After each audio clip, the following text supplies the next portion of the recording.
Eh bien salut à tous bande de petits filous, aujourd'hui une nouvelle vidéo sur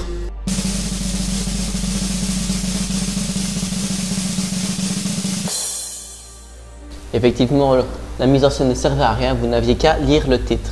Alors aujourd'hui on va parler bien sûr de Kuzan alias Aokiji. Alors Aokiji c'est qui? Donc Aokiji en japonais ça veut dire le faisan bleu. Pourquoi on l'appelait ça? En fait je pense que c'est parce que Aokiji aimait bien s'habiller en bleu. Son statut c'est ancien amiral de la marine. Alors son fruit du démon c'est le girofruit, donc de type Logia. Donc c'est un homme glace, il peut se transformer en glace, il peut transformer tout en glace et congeler les personnes. Alors on sait bien que le statut maintenant c'est ancien amiral de la marine, mais bon ça a été confirmé par le conseil des 5 étoiles. Il a intégré l'équipage de Barbe Noire et je pense que c'est un commandant d'une flotte de Barbe Noire.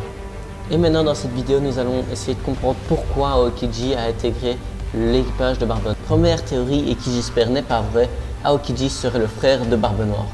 Alors pourquoi est-ce qu'on dit ça? Déjà on regarde le physique. Ils ont tous les deux un physique monstrueux. Donc déjà Aokiji est très grand. C'est la personne la plus grande.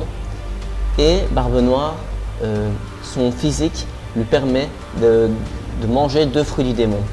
Ce qui expliquerait pourquoi Aokiji voudrait aller rejoindre son frère. D'ailleurs parce que c'est son frère.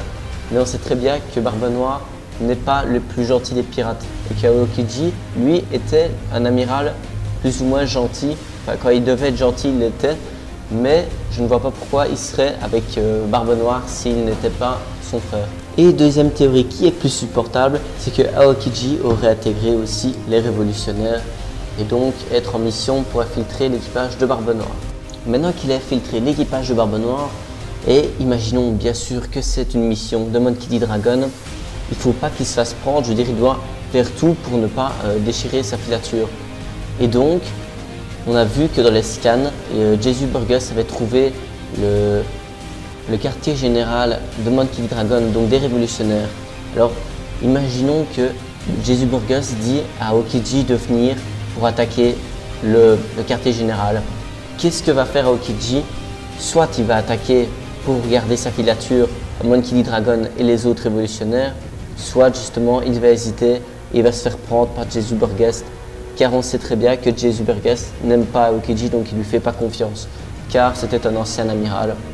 Mais par contre, ce qui n'est pas le cas de Barbe Noire, soit parce que c'est son frère, ou soit parce que Barbe Noire est au courant de la puissance d'Aokiji et que c'est un bon atout. Personnellement, je pense que Aokiji est le deuxième plus fort de l'équipage après Barbe Noire. J'espère que vous avez aimé ma vidéo, alors n'hésitez surtout pas à vous abonner et à liker la vidéo.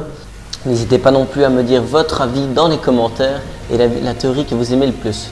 Et pourquoi pas me donner des idées de théories qui vous feraient plaisir à entendre.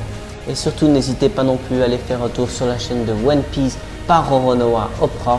Il fait de très bonnes théories et de très bonnes vidéos. Et bien merci encore d'avoir regardé la vidéo, bande de filous. Et je vous retrouve à la prochaine fois pour une nouvelle théorie. Salut à tous!